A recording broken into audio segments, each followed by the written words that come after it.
अस्सलाम वालेकुम स्टूडेंट्स, कैसे हैं आप सब स्टूडेंट्स। चैप्टर नंबर 3 के रिलेटेड 16 लेक्चर्स हो चुके हैं। आप मेरे चैनल पे जाइएगा, आपको प्लेलिस्ट मिलेगी chapter number 3 FSc part 2 mathematics के नेम से। उसमें पहले 16 लेक्चर्स हो चुके हैं अब तक। वो जो 16 लेक्चर्स हैं इंटीग्रेशन के इंतहाई इंपॉर्टेंट लेक्चर्स हैं। उन 16 लेक्चर्स में इंटीग्रेशन का ए टू ज़ी कॉन्सेप्ट दिया गया है। डिफरेंट फंक्शंस की इंटीग्रेशन सॉल्व करने के मेथड्स डिस्कस किए गए हैं। किन टेक्निक्स के थ्रू हम डिफरेंट फंक्शंस का इंटीग्रल सॉल्व कर सकते हैं, हमें क्या क्या प्रॉब्लम आ सकती हैं और इस प्रॉब्लम का हम क्या सोल्यूशन कर सकते हैं। ठीक है, वो हर चीज़ को इन डिटेल डिस्कस किया गया उन 16 लेक्चर्स में। तो मैं आपको रिकमेंड करूँगा ये लेक्चर सुनने से पहले या कोई भी एक्सरसाइज स्टार्ट करने से पहले, आप चाहे कहीं और से भी पढ़े हैं या कहीं और से भी पढ़ते हैं, कोई और भी ट्यूटोरियल्स आपने लिए हैं, तो वो मेरे एक दफ़ा 16 लेक्चर्स लीजिएगा। इंशाल्लाह आपको इंटीग्रेशन में कोई दिक्कत नहीं होगी, कोई परेशानी नहीं होगी, क्योंकि उनमें मैंने ए टू ज़ी कॉन्सेप्ट दिया और आसान अल्फाज में बयान किया और किसी की कॉपी नहीं की है। वो मेरा अपना कॉन्सेप्ट है। मैंने कोशिश की कि मैं जितना भी है मेरे पास नॉलेज मैं आपको डिलीवर कर सकूं, जितना भी मुझे आओ नाउ है कि कैलकुलस के बारे में इंटीग्रेशन का कॉन्सेप्ट मैंने उन लेक्चर्स में दिया है। तो काइंडली आप वो लेक्चर्स लाजमी सुनिएगा। उन लेक्चर्स को सुनने के बाद page 125 Punjab text book FSc part 2 mathematics, उस पे पेज 125 पे आपको ये 14 फार्मूलास मिलेंगे। ठीक है, ये फार्मूला सॉल्व करने के आप काबिल हो जाएंगे उन 16 लेक्चर्स के बाद। लाजम नहीं है कि सिर्फ ये 14 फार्मूलास ही आप सोल्व कर पाएंगे। इनको रट्टा लगाने की बिल्कुल ज़रूरत नहीं पड़ेगी, आप खुद सोल्व कर लेंगे अगर वो आपने 16 लेक्चर सुने। आप इंटीग्रेशन के मुख्तलिफ आप आगे अभी हम एक्सरसाइज 3.2 स्टार्ट करेंगे इंशाल्लाह आज के लेक्चर से ही। तो आप देखेंगे मुख्तलिफ फंक्शंस आएंगे, उनका इंटेग्रल हम सॉल्व करेंगे। डिफरेंट टाइप्स ऑफ फंक्शन आएंगे पूरे चैप्टर में, आप उनका इंटेग्रल सॉल्व करेंगे उन 16 लेक्चर्स की मदद से। ठीक है, तो लिहाजा आप उन 16 लेक्चर्स को लाजमी सुनिएगा। आपको लगेगा कि यार ये टाइम कंज्यूमिंग है, नहीं, टाइम कंज्यूमिंग नहीं है, बल्कि वो आपका टाइम बचाने वाले हैं। क्योंकि आप अगर डायरेक्ट इंटीग्रेशन स्टार्ट कर देंगे विदाउट एनी कंसेप्ट या साथ साथ आपको मैं कंसेप्ट देता रहा तो मसला होना था। क्योंकि डिफरेंट फंक्शंस हैं और एक एक्सरसाइज में ये नहीं है कि एक ही टाइप के फंक्शन है और इनका इंटेग्रल है, डिफरेंट टाइप्स के फंक्शन है। तो मैंने पूरे चैप्टर का जो कंक्लूजन है उन 16 लेक्चर्स में डिस्कस की है। ठीक है, तो वो आप 16 लेक्चर लास्ट में सुनिएगा। एनीवेज, ये पेज 125 के फार्मूलाज हैं, वो ये फार्मूलाज आप उन 16 लेक्चर सुनने के बाद काबिल होंगे इन सॉल्व कर उनको सुनने के बाद, उनको समझने के बाद, उन लेक्चर्स की अंडरस्टैंडिंग होने के बाद। अच्छा, उन लेक्चर्स में ना पहले 4-5 लेक्चर्स में ना एक्सरसाइज 3.1 भी डिस्कस की गई है, तो वो आप वो भी देख लीजिएगा। वो सारे सिर्फ इंटीग्रेशन का ये कॉन्सेप्ट नहीं, उर्दू नहीं लिखी गई उसमें, कॉन्सेप्ट नहीं दिया गया उसमें। एक्सरसाइज जो आपकी 3.1 है वो सोल्व कर चुके हैं हम पहले। स्टार्ट के जो 4-5 लेक्चर, स्टार्ट के 4-5 उनमें डिस्कस की गई है एक्सरसाइज 3.1। एनीवेज, हम आज के लेक्चर में स्टार्ट करते हैं एक्सरसाइज 3.2। उसके क्वेश्चन नंबर 1 इंशाल्लाह हम डिस्कस करेंगे आज के लेक्चर में। Evaluate the following indefinite integrals. आपको तकरीबन पहले 10 पार्ट्स जो हैं वो अलजेब्रिक फंक्शन की इंटीग्रेशन के दिए गए हैं कि इनमें अलजेब्रिक फंक्शंस की इंटीग्रेशन सॉल्व करने को कहा गया पहले 10 पार्ट्स में। और जो 11वां पार्ट है, 11th पार्ट है, उसमें एक्सपोनेंशियल फंक्शन की इंटीग्रेशन सॉल्व करने को कहा गया है। चलिए जी, हम स्टार्ट करते हैं अल्लाह का नाम लेकर। इंटेग्रल है जी 3x² - 2x + 1 का अलजेब्रिक फंक्शन है। आप हर टर्म का इंटेग्रल अलग अलग कर लें। 3 टर्म्स हैं, एक कांस्टेंट टर्म है, ये एक वेरिएबल वाली टर्म है, ये भी वेरिएबल वाली टर्म है। हर टर्म का इंटेग्रल आपने सेपरेट कर लिया है। अब इस टर्म में 3 कोफिशिएंट है, आपको याद होना चाहिए। उन्हीं लेक्चर्स में आपको ये चीज़ मिलेगी बेसिक कंसेप्ट ऑफ इंटीग्रेशन के लेक्चर में। मैं साथ साथ आपको लेक्चर बताता चलता हूँ कि ये क्वेश्चन ये प्रॉब्लम मैं सॉल्व कर रहा हूँ। उस लेक्चर का रेफरेंस देता जाऊँगा मैं जिस लेक्चर में मैंने ये डिस्कशन की होगी। ठीक है, तो अगर आप क्वेश्चन नंबर 1 ही देखना चाहते हैं तो इसके लिए बेहतर ये है कि आपको अंडरस्टैंडिंग होनी चाहिए रूल 1 ऑफ इंटीग्रेशन की, और आपको अलजेब्रिक फंक्शंस की इंटीग्रेशन सॉल्व करना आनी चाहिए। उसके लिए आप उस सीरीज़ को सुनिएगा। अगर सारी सीरीज यानी कि 16 लेक्चर्स आप नहीं सुन सकते तो उसमें आप एक लेक्चर आपको मिलेगा रूल 1 ऑफ इंटीग्रेशन के नेम से, और एक लेक्चर मिलेगा आपको integration concept of algebraic functions. वो दोनों लेक्चर्स आप लाजमी सुनिएगा। इसके बाद आपको ये जो अलजेब्रिक फंक्शंस की इंटीग्रेशन आपको मुश्किल नहीं लगेगी, बल्कि ये आप खुद ही सॉल्व कर लेंगे। तो कोफिशिएंट का इंटेग्रल नहीं लिया जाता बेसिकली, 3 इज अ कोफिशिएंट, ये बाहर आ जाएगा। एक्स स्क्वायर का इंटेग्रल आप लेंगे, 2 कोफिशिएंट है, ये बाहर आ जाएगा। एक्स का इंटेग्रल आप लेंगे, 1 कांस्टेंट है, आप इसका इंटेग्रल लेंगे, ठीक है। तो अलजेब्रिक फंक्शन की इंटीग्रेशन है, यहाँ पे भी अलजेब्रिक फंक्शन की इंटीग्रेशन है, और ये है कांस्टेंट की इंटीग्रेशन। इनडेफिनेट इंटेग्रल, पहले ये बता दूं कि इंडेफिनेट इंटेग्रल उसको कहते हैं जिसमें आपको बाउंड्री नहीं दी, लिमिट नहीं दी, ठीक है। तो इसमें कोई बाउंड्री नहीं दिखी इंटेग्रल के ऊपर या नीचे, तो ये इंडेफिनेट है। और इंडेफिनेट इंटेग्रल में सी ऐड होता है, जब इंटेग्रल का साइन खत्म हो जाता है तो at the end C add होता है। ये मैं आपको बता चुका हूँ क्यों ऐड करते हैं, ये स्टार्ट में मैंने आपको बताया था। तो एक्स स्क्वायर है अलजेब्रिक फंक्शन, और यहाँ पे एक्स है, ये दोनों अलजेब्रिक फंक्शन है। अगर आप अलजेब्रिक फंक्शंस का लेक्चर सुनेंगे integration concept of algebraic function के नेम से, तो उसमें आपको पता चलेगा कि अलजेब्रिक फंक्शंस पर मोस्टली रूल 1 या रूल 2 अप्लाई होता है।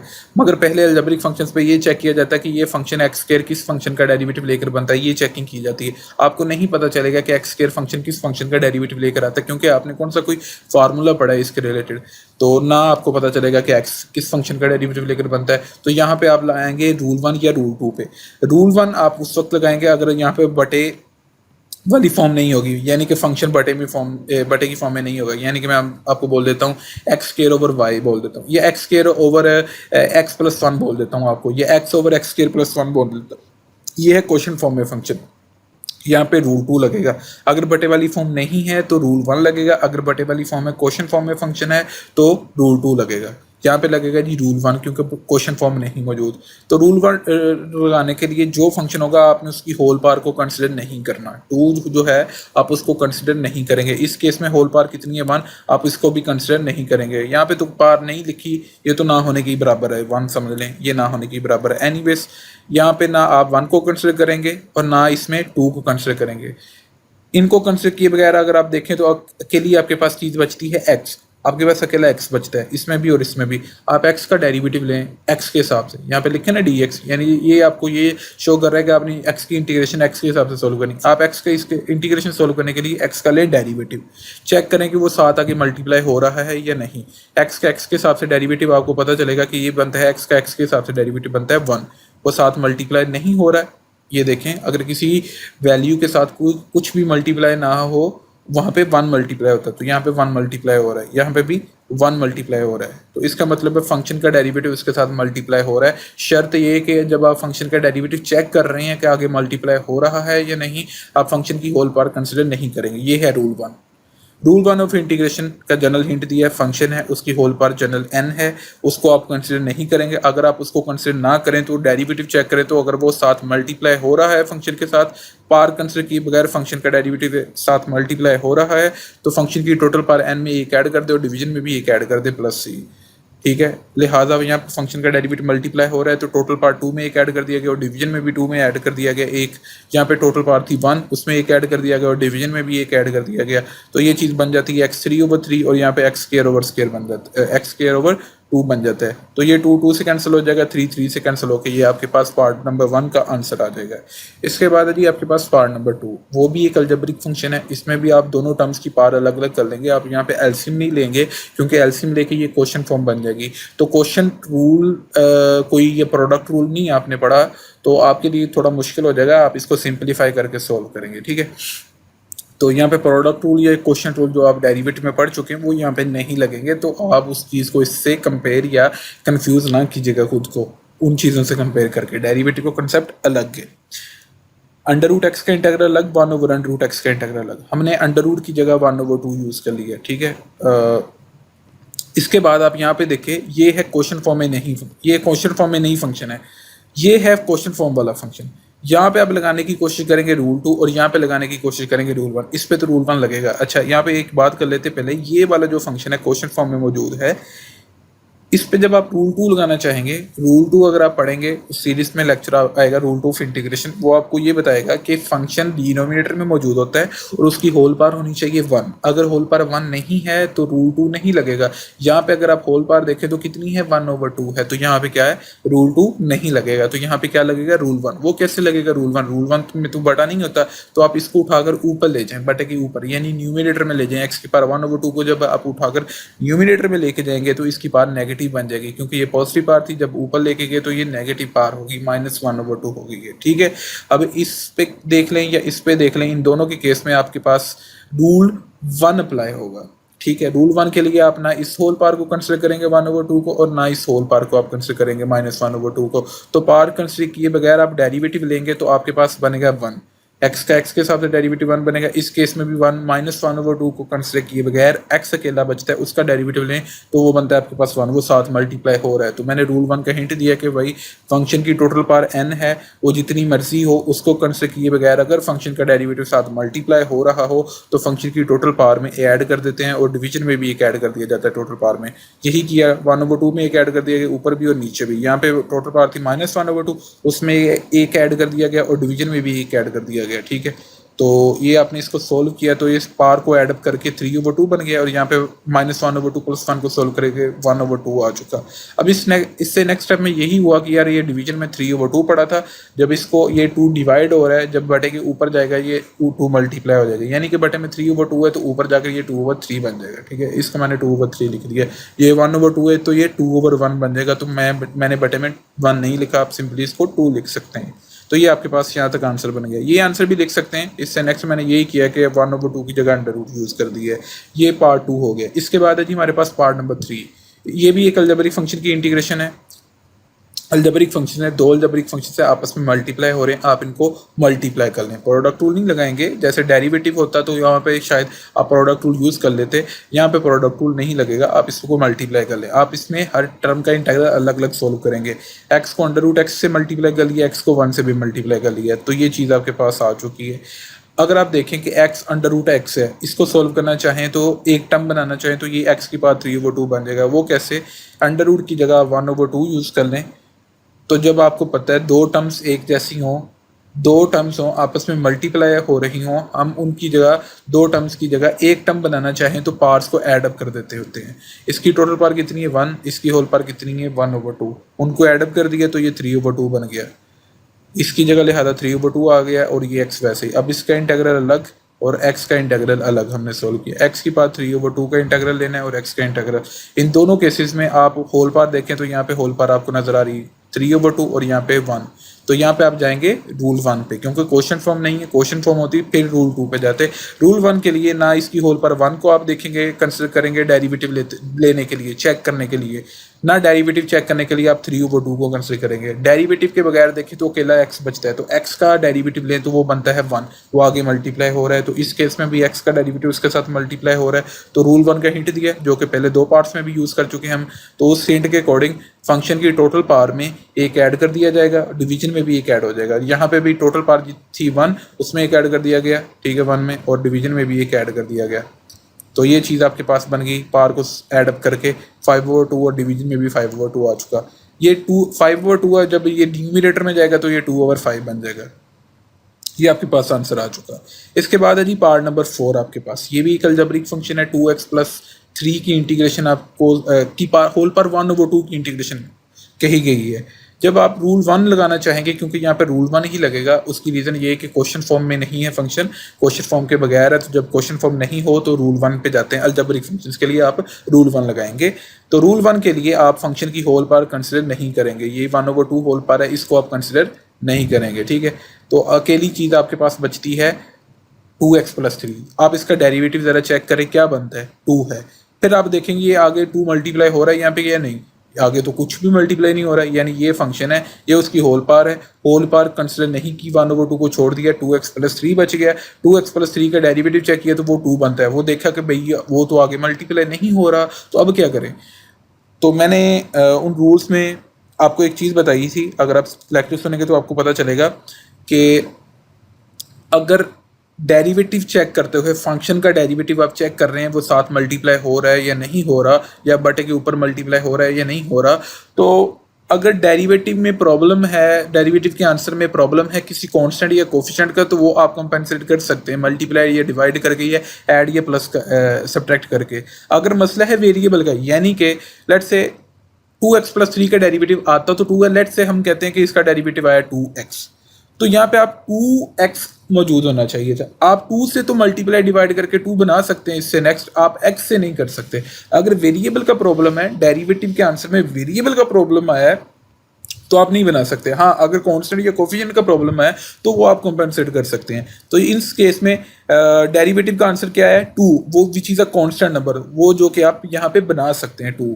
आप क्या करेंगे, मल्टीप्लाई और डिवाइड कर ले 2 के साथ। मल्टीप्लाई वाला 2 अंदर लिख लिया हमने, डिवीजन वाले 2 की ज़रूरत नहीं है हमें, वो हमने बाहर लिख लिया, 1/2 को हमने बाहर ही लिखा, ठीक है, इंटीग्रल के, क्योंकि उसको हमने यूज़ नहीं करना, उसकी ज़रूरत नहीं है हमें। तो अब आप यहाँ पे चेक करें कि फंक्शन ये है 2x+3, उसकी होल पावर है 1/2। आप इसको कंसिडर ना करें, इसको कंसिडर किए बगैर 2x+3 का डेरिवेटिव चेक करें तो वो बनता है 2, यानी कि वो 2 साथ मल्टीप्लाई हो रहा है। तो लिहाजा फंक्शन है रूल 1 के अकॉर्डिंग, फंक्शन है उसकी होल पावर n है, n को कंसिडर किए बगैर अगर फंक्शन का डेरिवेटिव साथ मल्टीप्लाई हो तो फंक्शन की टोटल पावर में 1 ऐड हो जाता है, आपको पता है। पहले 3 पार्ट्स में यही चीज़ हमने यूज़ की है। तो टोटल पावर 1/2 उसमें एक ऐड कर देगा और डिवीजन में भी एक ऐड कर देगा। ये जो 1/2 है ये साथ वैसे ही मौजूद है। पावर को ऐड करके 3/2 बन गया और डिवीजन में भी 3/2 बन गया। ये ऊपर जाकर 2/3 बन जाएगा, 2 से कैंसिल हो जाएगा, तो ये बच जाएगा 1/3 और ये वैसे 2x+3 की पावर 3/2। ये that's an answer of part number 4। Now we solve part number 5। यहाँ पे भी एक अलजेब्रिक फंक्शन है √x+1, उसकी होल बार कितनी है 2। आप यहाँ पे भी एक अलजेब्रिक फंक्शन की इंटीग्रेशन सॉल्व करेंगे। हाँ, यहाँ पे एक चीज़ गौर कर लें आप कि यहाँ पे एक अलजेब्रिक फार्मूला अगर एप्लीकेबल हो रहा है तो आप वो कर लें, यानी कि आपने इंटीग्रेशन को पहले सिंपलीफाई करना है। ये इंटीग्रल का जो क्वेश्चन होगा आपने उसको सिंपलीफाई करना है। कैसे सिंपलीफाई करना है, कोई रैशनलाइजेशन हो रही है तो आप रैशनलाइजेशन इस्तेमाल कर लें। ये नहीं कि आपने डायरेक्ट रूल पे ही चले जाना है, रूल 1 और रूल 2 कह दिए बस उस पर ही चले जाना है। पहले ये गौर करें कि उसको वो सिंपलीफाई भी हो सकते हैं या नहीं, आप उसको सिंपलीफाई कर लें। फैक्टराइजेशन हो रही है या कैंसिलेशन कोई हो रही है, कॉमन फैक्टर है कोई, तो वो बाहर कोई कोफिशिएंट बाहर निकल रहा है तो वो पहले सिंपलीफिकेशन कर ले। रैशनलाइजेशन है ये अलजेब्रिक फार्मूला। तो अगर आप यहाँ पे देखें तो एक आपके पास अलजेब्रिक फार्मूला यूज हो रहा है a+b का होल स्क्वायर, तो उस फार्मूला के अकॉर्डिंग आपके पास बनता है a² + b² + 2ab, यानी कि √x का स्क्वायर प्लस 1 का स्क्वायर प्लस 2 √x.1, यानी a को लिया गया √x और b को लिया गया 1। तो अब आप इसको सॉल्व करें, स्केयर जो है वो स्केयर रूट से कैंसिल आउट हो जाएगा आपके पास, तो अकेला क्या बचेगा x, 1 का स्केयर 1 आ गया, इसको मल्टीप्लाई किया तो ये 2 √x आ जाएगा। मैंने इसको लिख दिया 2x की पावर 1/2, यानी कि अंडर रूट की जगह मैंने यूज़ कर दिया 1/2। अब आप हर टर्म के इंटीग्रल अलग अलग कर लें, x का इंटीग्रल अलग, 1 का इंटीग्रल अलग, 2x की पावर 1/2 का इंटीग्रल अलग। जब आप इसके इंटीग्रल पे जाएंगे तो 2 आपको नजर आएगा एज अ कोफिशिएंट, तो कोफिशिएंट इंटीग्रल के बाहर आ जाता है, इसकी इंटीग्रेशन नहीं सोल्व की जाएगी, 2 इंटीग्रल के बाहर इसी वजह से लिखा गया। यहाँ तक हर टर्म की इंटीग्रेशन हमने इंटीग्रल अलग अलग लिख लिया, ठीक है। अब इंटीग्रेशन सोल्व करते हैं। यहाँ पे लगा जी सिंपली रूल 1, ऊपर भी हम सोल्व कर चुके हैं कि x का इंटीग्रल कैसे यूज करना, सोल्व करना है। रूल 1 के अकॉर्डिंग फंक्शन की टोटल पावर में एक ऐड कर दिया गया और डिवीजन में भी एक ऐड कर दिया। 1 इज अ कांस्टेंट, मैं आपको बता चुका हूँ कांस्टेंट की इंटीग्रेशन कैसे लेनी है।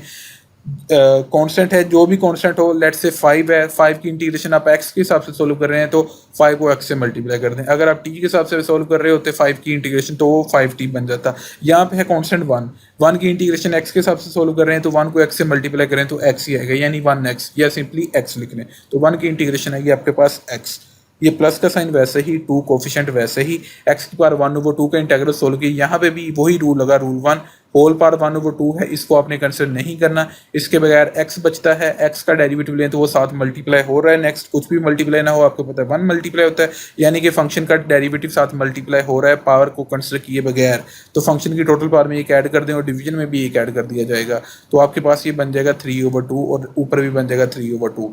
ये ऊपर जाकर 2/3 बन जाएगा, ठीक है। 3/2 ये बटे में 3/2 बटे के ऊपर जाकर तो ये 2/3 बन जाएगा और ये 2 और 2 मल्टीप्लाई होकर 4 बन जाएगा। That's an answer of part number 5। अब है जी आपके पास पार्ट नंबर 6, वो भी एक अलजेब्रिक फंक्शन है। यहाँ पे भी एक फार्मूला लग रहा है, अलजेब्रिक फार्मूला लग रहा है a-b का होल स्क्वायर। यहाँ पे ऊपर लगा है a+b का होल स्क्वायर, यहाँ पे माइनस वाला लग रहा है, तो ये a-b का होल स्क्वायर मैंने हिंट दे दिया, a² + b² - 2ab के इक्वल होता है। फार्मूला के अकॉर्डिंग √x का स्क्वायर अलग कर लिया, 1/√x का स्क्वायर अलग कर लिया, यानी कि a कह दिया √x को और b कह दिया 1/√x को। तो इस फार्मूला को यूज करते हुए ये चीज़ कुछ यूं बन गई है आपके सामने, ये नजर आ रही है। तो इसमें आप स्क्वायर रूट से कैंसिल कर देंगे, इसमें भी स्केयर जो है इस स्केयर रूट से कैंसिल हो जाएगा, 1 का स्केयर तो 1 आ जाएगा, अंडर रूट एक्स का जब आप स्केयर लेंगे डिनोमिनेटर में स्केयर रूट से कैंसिल हो जाएगा, इस वजह से मैंने इसको 1/x लिखा। इस केस में अंडर रूट एक्स इस अंडर रूट एक्स से होल कैंसिल हो जाएगा, तो आपके पास अकेला 2 बचेगा। तो ये मैंने लिख दिया, ये फार्मूला एप्लीकेबल हो रहा था। फार्मूला अप्लाई करके आपके पास चीज आती है x plus under root x x plus 1/x minus 2। अब आप हर टर्म का इंटीग्रल अलग अलग कर लें, ठीक हो गया जी। अब आप यहाँ पे देखें, इसमें क्वेश्चन फॉर्म नहीं है, इसमें क्वेश्चन फॉर्म है, ये बटा आ गया फंक्शन, ये क्वेश्चन फॉर्म है। इस पे आप लगाएंगे रूल 1 और इस पे आप लगाएंगे रूल 2। रूल 1 के अकॉर्डिंग फंक्शन है, उसकी होल पार जितनी मर्जी हो, वो यहाँ पे तो 1 है ना, वो तो कंसिडर नहीं होनी। अगर 1 के अलावा भी होती तो वो भी कंसिडर नहीं होनी थी रूल 1 के केस में। तो फंक्शन की टोटल पार के बगैर उसका डेरिवेटिव साथ मल्टीप्लाई हो रहा है, तो टोटल पार में एक ऐड किया जाएगा, वो देख लेते हैं। यानी कि इस पे लगेगा रूल 1, ये मैंने हिंट दिया कि भाई यहाँ पे रूल 1 लगेगा, और इस पे लगेगा रूल 2। वो कैसे रूल 2 लगेगा मैं आपको बताता हूँ। ये क्वेश्चन फॉर्म आपके पास है 1/x यानी कि, और फंक्शन बटे के नीचे मौजूद होता है। ये है रूल 2 का हिंट, ये जो है ये रूल 2 है, ये मैं यहाँ पे लिख देता हूँ। ये रूल 2 है और ऊपर वाला रूल 1 है, ये जो सेकंड 1 है रूल 2 है। रूल 2 में आप देखें फंक्शन आपका बटे के नीचे fx मौजूद है, उसका होल पार कितनी लिखी है, उसकी होल पार यहाँ पे कोई नहीं लिखी, इसका मतलब उसकी होल पार यहाँ पे कितनी है 1। और ये मस्ट है कि होल पार फंक्शन की बटे के नीचे जो मौजूद फंक्शन है उसकी होल पार 1 ही होनी चाहिए। अगर 1 नहीं है तो जैसे कि ऊपर वाले केसेस में हम देख चुके हैं जहाँ पे होल पार 1 नहीं होती थी, उसको बटे पे के ऊपर ले जाते थे, हम रूल 1 लगाते थे वहाँ पे। फिर यहाँ पे रूल 2 लगेगा क्योंकि इस केस में होल पार कितनी है 1। चलो ये चीज़ तो ओके हो गई कि फंक्शन की होल पार कितनी है, यहाँ पे 1, एक्स की कोई पार नहीं यानी कि 1 है। दूसरी चीज़ ये कि आप जनरल हिंट में देखें कि फंक्शन का डेरिवेटिव उसके ऊपर बन रहा है, तो अगर आप x है उसका डेरिवेटिव लें x के हिसाब से तो वो 1 बनता है, यानी कि वो फंक्शन का डेरिवेटिव भी ऊपर बन रहा है। तो दोनों कंडीशंस फुलफिल हो गई, फंक्शन का होल पार भी 1 है और फंक्शन का डेरिवेटिव भी बटे के ऊपर बन रहा है, ठीक है। तो यहाँ पे रूल 2 लगेगा। तो रूल 1 के अकॉर्डिंग यहाँ पे टोटल पार थी 1, उसमें एक ऐड कर दिया गया और डिवीजन में भी एक ऐड कर दिया। यहाँ पे रूल 2 के according ln fx plus c answer आएगा, यानी ln जो भी फंक्शन होगा आपके पास, ln फंक्शन आपका बटे के नीचे मौजूद है x, ln x आपके पास आंसर आ गया। Minus 2 is a constant number, इसका इंटीग्रल x के हिसाब से ले रहे हैं तो x को 2 से मल्टीप्लाई कर दें तो ये 2x बन जाएगा प्लस c। जब इंटीग्रल का साइन खत्म हो जाए तो आपने eight the and plus c कर देना है। तो ये आप सोल्व करें तो इसका आंसर आ चुका जी आपके पास x² plus ln x minus 2x plus c। अब आपके पास है जी पार्ट नंबर 7, ये भी काफ़ी ज़्यादा इंपॉर्टेंट पार्ट है। शॉर्ट क्वेश्चन के तौर पे आते हैं ये सारे, जो 11 क्वेश्चन हैं ये सारे शॉर्ट क्वेश्चन के तौर पे आते हैं। एक्सरसाइज 3.2 है ही इंपॉर्टेंट शॉर्ट के लिए, तो आप इसमें सिंप्लीफिकेशन कर लें। इसमें डायरेक्ट मैं वही बात कर रहा हूँ कि आपको यहाँ पे क्या नजर आया जी, क्वेश्चन फॉर्म। आप क्वेश्चन रूल तो नहीं लगाएंगे, मैं जैसे कि आपको बता चुका हूँ, जब भी आपको फंक्शन की क्वेश्चन फॉर्म नजर आएगी स्पेशली अलजेब्रिक फंक्शंस की, तो आप वहाँ पे अलजेब्रिक फंक्शंस की अगर क्वेश्चन फॉर्म हो तो आप वहाँ पे रूल 2 लगाएंगे, ठीक है, ये बात बिल्कुल ओके है। मगर अलजेब्रिक फंक्शंस के केस में पहले आप सिंप्लीफिकेशन देख लें कि सिंप्लीफिकेशन तो नहीं हो रही, इस केस में सिंप्लीफिकेशन हो रही है। आप डायरेक्ट अगर रूल 2 पे जाएंगे तो आपको रूल 2 लगता हुआ नजर नहीं आएगा, क्योंकि एक तो उसकी होल पार बटे के नीचे मौजूद होगा फंक्शन आपका, उसकी होल पार है 1/2, ठीक है। तो अगर इसकी होल पार 1 भी होती ना तो फिर भी रूल 2 नहीं लगना था, क्योंकि अगर मैं इसको अंडर रूट को कंसिडर ना भी करूं, यानी कि अंडर रूट ना भी हो, अकेला बटे के नीचे x हो, तो क्या x का डेरिवेटिव लेकर 3x प्लस 2 हो जाएगा? नहीं, क्योंकि रूल 2 आपको यही कहता है कि फंक्शन बटे के नीचे मौजूद हो और उसकी होल पार 1 हो और उसका डेरिवेटिव भी ऊपर बने। तो लिहाजा अगर आप चेक करें अंडर रूट x का क्या डेरिवेटिव ऊपर बन रहा है? नहीं, 3x प्लस 2 इसका डेरिवेटिव नहीं बनेगा, यानी कि यहाँ पे सिंप्लीफिकेशन किए बगैर आपका इंटीग्रल सोल्व नहीं होगा। सिंप्लीफिकेशन कैसे करेंगे? 3x का बटा अंडर रूट अलग कर दें, 2 का बटा अंडर रूट एक्स अलग कर दें, तो ये सिंप्लीफिकेशन हो गई। अब आप ये देखें, एक बात याद रखिएगा, जब भी दो सिमिलर चीजें, यानी कि ये 2 है और बटे में भी 2 है, ठीक है, ये तो कैंसिलेशन हो जाएगी।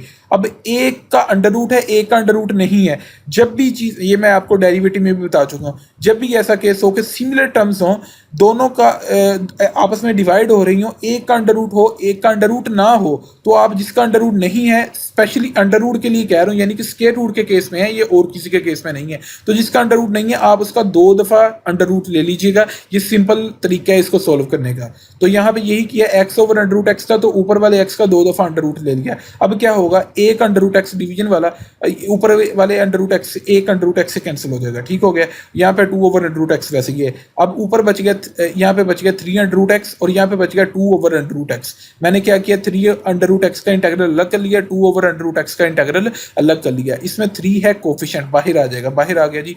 तो अंडर रूट की जगह मैंने यूज कर दिया जी 1/2। यहाँ पे 2 है कोफिशिएंट, वो बाहर आ गया। तो यहाँ पे बचना था 1 ओवर अंडर रूट एक्स। तो आपको नजर आई जी ये क्वेश्चन फॉर्म है, मगर क्वेश्चन फॉर्म के केस में आप लगाते हैं रूल 2। तो रूल 2 यहाँ पे नहीं लगेगा क्योंकि फंक्शन की होल पावर कितनी है 1/2, बट अगे मैं होल पावर 1/2 पढ़ी है तो रूल 2 नहीं लगेगा। तो मैंने डायरेक्ट कर लिया कि कोफिशिएंट भी बाहर निकाल दिया, तो मुझे पता लग गया कि भाई फंक्शन की होल पावर 1 नहीं है, इस वजह से रूल 2 तो नहीं लगेगा। रूल 1 बनाने के लिए बटा खत्म करना है, तो इसको बटे के ऊपर ले गया तो -1/2 पार कर दी है। 1/2 अंडर रूट के लिए आती है, तो जब ये बटे के ऊपर जाएगा तो ये -1/2 बन जाएगा। अब यहाँ पे दोनों में केस में लगेगा रूल 1। रूल 1 के लिए इसकी होल पावर 1/2 है, ना उसको आप कंसिडर करेंगे, इसकी होल पावर -1/2 है, ना आप उसको कंसिडर करेंगे। इन दोनों पार्ट्स को कंसिडर किए बगैर आप देखें तो यहाँ पे भी x बचता है, यहाँ पे भी x बचता है। तो पार को कंसिडर किए बगैर x का डेरिवेटिव ले तो 1 बनता है, वो साथ यहाँ पे मल्टीप्लाई हो रहा है, ठीक है। और इस केस में भी ऐसे ही है कि फंक्शन का डेरिवेटिव साथ मल्टीप्लाई हो रहा है, तो टोटल पार में बाय रूल नंबर 1 इसका हिंट मौजूद है, टोटल पार में एक ऐड कर दिया जाएगा और डिवीजन में भी टोटल पार में एक ऐड हो जाएगा। यहाँ पे भी टोटल पार में एक ऐड हो गया, ठीक है। पार को सोल्व करेंगे, यहाँ पे 3/2 बन गया और डिवीजन में 3/2 बन गया। यहाँ पे पार को सोल्व किया तो ये 1/2 बन गया, ये 1/2 बन गया, ठीक हो गया। तो ये 1/2 है, बटे के ऊपर जाएगा 2/1 हो जाएगा, यानी ये 2 अकेला लिखा है, आप इसको 2/1 भी लिख सकते हैं। ये 3/2 है, ये बटे के ऊपर जाएगा तो ये 2/3 हो जाएगा। अब यहाँ पे 3 से कैंसिल हो रहा है, ठीक है, कैंसिल कर दिया आपने। 2x की पावर 3/2 बच गया और ये 2 से मल्टीप्लाई होकर 4x की पावर 1/2 बन गया आपके पास। इस तरह जी आपके पास पार्ट नंबर 8 है, ये भी काफ़ी ज़्यादा इंपॉर्टेंट है। अब यहाँ पे देखें, आप यहाँ पे सिंप्लीफिकेशन ऐसे भी कर सकते थे, इसमें भी सिंप्लीफिकेशन करनी है, जैसे कि मैं पहले पार्ट में 7वें पार्ट में बता चुका हूँ कि पहले आपने सिंप्लीफिकेशन करनी है, फिर रूल 1 ये रूल 2 पे जाना है। इसमें सिंप्लीफिकेशन करते हुए आप इसको मल्टीप्लाई भी कर सकते हैं, न्यूमरेटर में मल्टीप्लिकेशन भी कर सकते हैं, मगर मल्टीप्लिकेशन से करने से भी एक आसान तरीका ये है कि आप अगर यहाँ पे देखें कि ये भी y है, ये भी y वाली टर्म है, यानी दोनों सेम है, मगर एक का अंडर रूट है, एक का अंडर रूट नहीं है। तो जैसे कि मैं आप को ऊपर बता चुका हूँ, जिसका अंडर रूट ना हो इस केस में आप उसका 2 दफ़ा अंडर रूट ले लें। आपने y का 2 दफ़ा अंडर रूट ले लिया, under root y dot under root y बना लिया। आप इसको सोल्व करें तो दोबारा आपके पास y ही आएगा। तो ये एक अंडर रूट y ऊपर वाले अंडर रूट y से कैंसिल हो गया, तो आपके पास चीज बचेगी y+1 ऊपर और बटे में बचेगा अंडर रूट y। अब आप दोनों का डिनोमिनेटर सेपरेट कर दें, y का अंडर रूट y के साथ सेपरेट कर दें डिनोमिनेटर, और 1 के साथ अंडर रूट y सेपरेट कर दें, ठीक हो गया। अब यहाँ पे दोबारा वही चीज़ की एक तरह की रकमें डिवाइड हो रही हैं, तो एक का अंडर रूट है, एक का नहीं है, जिसका अंडर रूट नहीं है उसका दोबारा 2 दफ़ा अंडर रूट ले लें आप। यहाँ पे हमने वही चीज़ की, इसका इंटीग्रल हमने अलग कर लिया 1 ओवर अंडर रूट वाई का। अब यहाँ पे भी वही चीज़ हुई कि अंडर रूट वाई से कैंसिल हो गया, यहाँ पे सिंपली अंडर रूट वाई बचेगा और यहाँ पे बचेगा 1 ओवर अंडर रूट वाई। यहाँ पे मैंने लिखा जी अंडर रूट वाई। वैसे ही यहाँ पे देखें, इस केस में मुझे पता है कि यहाँ पे बचा है अंडर रूट वाई और यहाँ पे बचा 1 ओवर अंडर रूट वाई। इसमें क्वेश्चन फॉर्म में आपने जाना था बेसिकली रूल 2 पे। रूल 2 क्यों नहीं लगा? क्योंकि जैसे कि मैं ऊपर बता चुका हूँ, रूल 2 के लिए कंडीशन लाजमी है कि फंक्शन की होल पावर 1 होनी चाहिए। यहाँ पे है 1/2, तो आप यहाँ पे रूल 2 नहीं लगा सकते, तो उसको बटे के ऊपर मैं डायरेक्ट ले गया नेक्स्ट टाइम में कि 1/2 की जगह मैंने -1/2 बना दिया, क्योंकि ये बटे में 1/2 पा रहा है 1 अंडर रूट की जगह, तो ये बटे के ऊपर जाएगी तो ये -1/2 बन जाएगी। इस तरह ये मैंने -1/2 लिखा और यहाँ पे बच जाते हैं अंडर रूट वाई, ये अंडर रूट वाई लिख दिया। इसका इंटीग्रल अलग था, सोल्व किया हमने।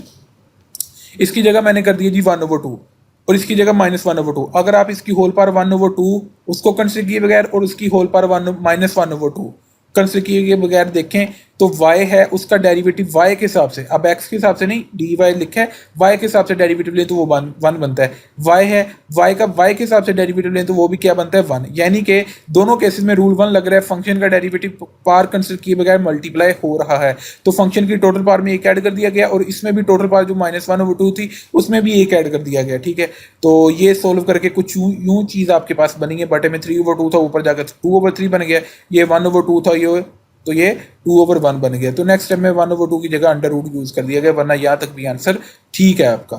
इसके बाद है जी आपके पास पार्ट नंबर 9 है, ये भी काफ़ी इंपॉर्टेंट पार्ट है। इसमें आपके पास ये सिंप्लीफिकेशन, आपने यहाँ पे डिनोमिनेटर को सेपरेट तो करना है, जैसे कि पार्ट नंबर 7 और पार्ट नंबर 8 में करके आए आप, मगर यहाँ पे पहले अलजेब्रिक फार्मूला अप्लाई होगा a - b का होल स्क्वायर, जो कि न्यूमरेटर में लग रहा है। तो अलजेब्रिक फार्मूला को अप्लाई करते हुए अंडर रूट थीटा को मान लिया आपने a और b को मान लिया 1। अंडर रूट थीटा का स्केयर प्लस बी यानी कि 1 का square minus 2 under root theta dot 1 यानी कि 2 माइनस 2 ए बी किया गया यहाँ पे। अब यहाँ पे मैं बेसिकली स्केयर स्केयर रूट से कैंसिल हो रहा है, मैं मगर स्केयर स्केयर रूट से कैंसिल नहीं कर रहा है, मैं उसकी रीज़न बताता हूँ। क्योंकि मैंने अभी डिनोमिनेटर सेपरेट करना है। डिनोमिनेटर में ऑलरेडी अंडर रूट थीटा मौजूद है, तो वो अंडर रूट थीटा कैंसिलेशन के लिए काम आएगा आपको, ठीक है। तो आप यहाँ पे स्केयर रूट से कैंसिल ना करें, बजाय इसके कैंसिलेशन करने के आप क्या करें, अंडर रूट थीटा के स्केयर का बटा अंडर रूट ये थीटा अलग कर दें, 1 है इसका बटा अंडर रूट थीटा अलग कर दें, और ये 2 अंडर रूट थीटा बनता है मल्टीप्लाई करके, इसका बटा अंडर रूट थीटा अलग कर दें। अच्छा ये याद रखिएगा इंटेग्रल एक ही मौजूद है, अभी हमने इंटेग्रल अलग अलग नहीं किया, तो ये ब्रैकेट में काम कीजिएगा। अगर आप ब्रैकेट नहीं यहाँ पे इंसर्ट करेंगे तो आपको लगेगा कि भाई ये इंटेग्रल जो है वो सिर्फ इसके साथ मौजूद है, और चेकर को भी ये लगेगा, लिहाजा यहाँ पे ब्रैकेट्स का खास ध्यान रखिएगा आप। हमने डिनोमिनेटर सेपरेट कर लिया। अब आप देखें कि ये एक under root x 2 under root x में से एक के साथ कैंसिल हो गया, तो आपके पास सिंपली अंडर रूट एक्स एक अंडर रूट एक्स बच गया। यहाँ पे 1 ओवर अंडर रूट एक्स बोली जा रहा हूँ, सॉरी माई मिस्टेक, जुबान स्लिप कर गई। ये अंडर रूट थीटा मेरे कहने का मतलब यहाँ पे अंडर रूट थीटा बच गया। यहाँ पे 1 ओवर अंडर रूट थीटा, वैसे ही ये अंडर रूट थीटा ये अंडर रूट थीटा के साथ कैंसिल हो गया, तो ये आपके पास बच गया जी 2। अब आप हर टर्म का इंटीग्रल अलग अलग कर लें, अंडर रूट थीटा का इंटीग्रल अलग, 1 ओवर अंडर रूट थीटा का इंटीग्रल अलग, 2 का इंटीग्रल अलग। तो मैंने अंडर रूट की जगह इस नेक्स्ट स्टेप में 1 ओवर 2 यूज कर दिया, डिवीजन में अंडर रूट पड़ा था उसकी जगह 1 ओवर 2 यूज कर दिया। इस पे तो लगेगा रूल 1 सिंपली, इस पे आप जाएंगे रूल 2 पे, मगर रूल 2 यहाँ पे नहीं लगेगा। फिर वही बात के फंक्शन बटे में मौजूद है, उसकी होल पावर 1 होनी चाहिए थी, मगर यहाँ पे है 1 ओवर 2, तो पार की वजह से, पार के प्रॉब्लम की वजह से रूल 2 नहीं लगेगा, तो रूल 1 लगेगा यहाँ पे। तो रूल 1 लगाने के लिए इसको मैं न्यूमिनेटर में ले जाऊंगा। जब न्यूमिनेटर में जाएगा थीटा की पावर 1 ओवर 2 थी, तो ये माइनस 1 ओवर 2 बन जाएगी, 2 का इंटीग्रल वैसे ही। तो आप ये होल पावर 1 ओवर 2 है, इसको कंसिडर किए बगैर थीटा के हिसाब से डेरिवेटिव चेक करें तो 1 वो साथ मल्टीप्लाई हो रहा है, तो यहाँ पे होल पावर माइनस 1 ओवर 2 है, तो इसको कंसिडर किए बगैर थीटा का डेरिवेटिव चेक करेंगे थीटा के हिसाब से, तो आपके पास बनता है 1 वो साथ मल्टीप्लाई हो रहा है यहाँ पे। तो इन दोनों केसेस में आपके पास रूल 1 एप्लीकेबल है। तो रूल 1 आपने लगाया तो फंक्शन की टोटल पावर में आपने एक ऐड किया, और डिवीजन में भी टोटल पावर में आपने एक ऐड कर दिया। माइनस 1 ओवर 2 टोटल पावर थी, उसमें एक ऐड कर दिया, और डिवीजन में भी एक ऐड कर दिया गया। 2 है, इसका इंटीग्रल थीटा के हिसाब से है, 2 कॉन्स्टेंट है, तो जिस वेरिएबल के हिसाब से आप इंटीग्रल लेना चाह रहे हैं तो उसको 2 के साथ मल्टीप्लाई कर दीजिए, तो ये 2 थीटा बन जाएगा। पार को सॉल्व किया गया 3 ओवर 2 आता है, बटे में भी 3 ओवर 2, यहाँ पे 1 ओवर 2 आता है, तो ये 2 और 3 ऊपर जाकर बन जाएगा, ये 2 बन जाएगा। इस तरह ये आपके पास पार्ट नंबर 9 सॉल्व हो चुका। ये पार्ट नंबर 10 है, जो ये आपने खुद सॉल्व करना है, ये सेम पार्ट है, आप देख लें। ये जो पार्ट नंबर 9 हमने अभी सॉल्व किया है, इसमें सिर्फ फर्क किस चीज़ का है, यहाँ पे था अंडर रूट थीटा, यहाँ पे है अंडर रूट एक्स, और यहाँ पे अंडर रूट थीटा माइनस 1, यहाँ पे 1 पहले और अंडर रूट एक्स बाद में है, ठीक है। सेम है, एक दफ़ा आप सोल्यूशन इसका देख लें, मैंने सेम वैसे ही सॉल्व किया, मैं इसको ज़्यादा एक्सप्लेन नहीं करूँगा, आप एक दफ़ा इसका सोल्यूशन देख लें, ठीक है। तो ये आपके सामने सॉल्व किया गया है, ऊपर फार्मूला लगाया है, फिर उसी तरह पार्ट नंबर 9 के अकॉर्डिंग डिनोमिनेटर सेपरेट किया गया। मैंने यहाँ पे भी स्केयर रूट के साथ कैंसिल नहीं किया था, क्योंकि ये बटे वाला जो अंडर रूट एक्स है ये काम आएगा आपको कैंसिलेशन करने में। यहाँ पे यही किया गया कि अंडर रूट एक्स जो है, 2 अंडर रूट एक्स में से एक के साथ कैंसिल हो गया, तो एक अंडर रूट एक्स बच गया, और यहाँ पे अंडर रूट एक्स है, ऊपर भी अंडर रूट एक्स था, ये कैंसिल हो गया। अब आपने इंटीग्रल अलग अलग कर लिया था, अंडर रूट की जगह 1 ओवर 2 यूज़ कर लिया था, यहाँ पे भी रूल 2 नहीं अप्लीकेबल हो रहा था, तो रूल 1 अप्लाई करना था। रूल 1 के लिए हमने इसको उठाकर ऊपर लेके माइनस 1 ओवर 2 पावर बना दी है, तो यहाँ पे रूल 1 लगा, तो फंक्शन की टोटल पावर में एक ऐड कर दिया गया, और इसमें भी टोटल पावर में एक ऐड कर दिया गया, और यहाँ पे 2 की इंटीग्रेशन एक्स के हिसाब से ली गई, तो ये 2x बन गई, और इंटीग्रल जब आपको पता है खत्म हो तो प्लस सी आता है। तो इसको सॉल्व करते हुए ये कुछ यूँ आपके पास आंसर आता है, 3 ओवर 2 है तो ऊपर जाकर 2 ओवर 3 बन जाएगा, 1 ओवर 2 है तो ऊपर जाकर 2 ओवर 1 यानी कि 2 बन जाएगा सिंपली। तो ये आपके पास आंसर आ चुका। इस तरह हमारे पास ये पार्ट नंबर 10 सोल्व हो चुका, जो कि पार्ट नंबर 9 के रिलेटेड था। अब है जी हमारे पास इस क्वेश्चन का और इस लेक्चर का आखिरी पार्ट और आखिरी क्वेश्चन, जो कि है एक्सपोनेंशियल फंक्शन की इंटीग्रेशन के रिलेटेड। इसमें भी आप यही करेंगे, डिनोमिनेटर सेपरेट कर लें। अब हमने डिनोमिनेटर सेपरेट कर लिया, मतलब इसका डिनोमिनेटर अलग कर लिया, इसका डिनोमिनेटर अलग बना दिया ई की पावर एक्स का, ई की पावर एक्स और ई की पावर एक्स कैंसिल हो जाएंगे। यहाँ ऊपर मौजूद है ई की पावर 2x और बटे में मौजूद है ई की पावर एक्स। आप बेहतर ये है कि ई की पावर 2x है, इसकी जगह दो पार्ट्स बना लें, यानी कि x अंदर लिख लें और 2 को बाहर लिख दें। ये फिर वही चीज़ बन जाएगी, मल्टीप्लाई अगर करेंगे कि एक रकम की अगर दो पार्ट्स हैं वो आपस में मल्टीप्लाई होती हैं, x और 2 को मल्टीप्लाई करेंगे तो 2x बन जाएगा, यानी कि एक पार को आपने दो पार्ट्स में स्प्लिट किया है, x अंदर लिख लिया और 2 बाहर लिख लिया, ताकि आप के लिए कैंसिलेशन करना आसान हो। ये ई की पावर एक्स बटे के नीचे एक ई की पावर एक्स मौजूद है फैक्टर, और बटे के ऊपर दो फैक्टर्स मौजूद हैं ई की पावर एक्स के। तो ये जो बटे के नीचे एक मौजूद है वो ऊपर वाले दो में से एक के साथ कैंसिल हो जाएगा, तो ऊपर क्या बचेगा, अकेला ई की पावर एक्स प्लस 1। अब आप ई की पावर एक्स का इंटीग्रल अलग कर दें इसी स्टेप में, और 1 का इंटीग्रल अलग कर दें। 1 का इंटीग्रल एक्स के हिसाब से ले रहे हैं तो वो आ जाएगा आपके पास एक्स, और इंटीग्रल खत्म होकर आ जाएगा आपके पास सी। और ई की पावर एक्स की इंटीग्रेशन कैसे, अब यहाँ पे आपको जाना पड़ेगा उसी सीरीज में, आपको पहले 16 लेक्चर्स में लास्ट वाला जो आई थिंक सो के लास्ट वाले लेक्चर्स हैं 2-3, उनमें ये आपको लेक्चर मिल जाएगा, integral of exponential function. Exponential function integral के नेम से आपको लेक्चर मिल जाएगा। वहाँ पे आप लेक्चर सुनेंगे तो वहाँ पे आपको पता चलेगा कि एक्सपोनेंशियल फंक्शन की इंटीग्रेशन कैसे लेते हैं। एक्सपोनेंशियल फंक्शन की इंटीग्रेशन लेते हुए एज इट इज वही चीज आ जाती है, ई की पावर एक्स की इंटीग्रेशन ले रहे हैं, यानी कि ई की पावर एक्स की इंटीग्रेशन आपके पास क्या आएगी, ई की पावर एक्स ही आएगी। उसके बाद क्या करेंगे, ये मैंने हिंट भी दी है, इसकी जो होल पावर होगी जो कि है आपके पास 1/2, आप उसका डेरिवेटिव लेंगे। अगर तो वो यानी कि पार की इंटीग्रेशन लेनी है ना, पार की इंटीग्रेशन लेने की आप लेंगे पार का डेरिवेटिव। अगर तो पार का डेरिवेटिव एक कांस्टेंट नंबर आता है तो आप इंटीग्रेशन प्रोसेस में वो सिंपली डिवाइड कर दें। अगर वो कांस्टेंट नंबर नहीं आता तो वो आप थर्ड वेरिएबल एडिंग करते हैं। मगर इन प्रॉब्लम्स में जितने भी केसेस हैं वो पार का डेरिवेटिव लेकर आपके पास एक कांस्टेंट नंबर ही आएगा। आप देखेंगे पार है एक्स, एक्स का एक्स के साथ डेरिवेटिव लें तो वो क्या आता है, एक कांस्टेंट नंबर आता है 1, 1 इज अ कांस्टेंट नंबर। तो आप इसको इंटीग्रेशन प्रोसेस में 1 को डिवाइड कर दें तो ये आपके पास आंसर बन जाएगा। 1 बटे में कुछ नहीं है, ई की पावर एक्स ही आएगा। तो सिंपली आपके पास ये इस पार्ट का आंसर आ चुका। अच्छा स्टूडेंट्स, ये हट गया था पार्ट क्योंकि इसमें हमने एक्सपोनेंशियल फंक्शन की इंटीग्रेशन सोल्व की। तो मेरा ख्याल 14वां लेक्चर है जिसमें मैंने आपको एक्सपोनेंशियल फंक्शन की इंटीग्रेशन सोल्व करने का मेथड बताया। ये 13वां लेक्चर होगा, आप वो सुन लीजिएगा, आपको आइडिया हो जाएगा कि एक्सपोनेंशियल फंक्शन की इंटीग्रेशन कैसे सोल्व करते हैं। इस तरह जी स्टूडेंट, हमने अल्हम्दुलिल्लाह पार्ट नंबर क्वेश्चन नंबर 1 है एक्सरसाइज 3.2 का, वो सोल्व कर लिया है। नेक्स्ट हम एक्सरसाइज 3.2 का क्वेश्चन नंबर 2 सोल्व करेंगे। तब तक के लिए खुदा हाफिज। और एक बात लास्ट पे कहता चलूँ कि जिन स्टूडेंट ने अभी तक काइंडली चैनल मेरा सब्सक्राइब नहीं किया तो वो काइंडली मेरा चैनल सब्सक्राइब कर लें, और अगर आपको ट्यूटोरियल अच्छा लगता है तो उसको लाइक और शेयर लाजमी किया करें। ओके, थैंक यू, खुदा हाफिज।